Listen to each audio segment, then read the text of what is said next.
कळत्रं वैधात्रं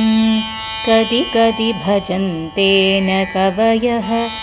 श्रियो देव्या को वा न भवति पतिः कैरभिधनैः महादेवं हित्वा तव सति सती नामचरमे कुजाभ्यामासङ्कः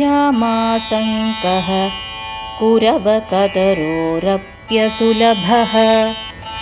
गिरामाहुर्देवीं द्रुहिण गृहिणीमागमविदो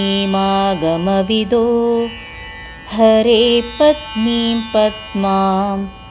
हरसहचरीमद्रितनयां तुरीयाकाभित्वं दुरधिगमनिस्सीममहिमा महामाया विश्वं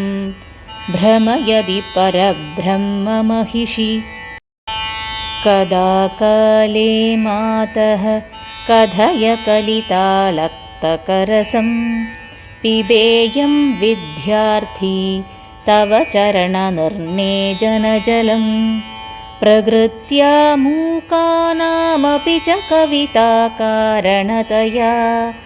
कदा धत्ते वाणी मुखकमलताम्बूलरसताम् सरस्वत्या लक्ष्म्या विधिहरिसपत्नो विहरते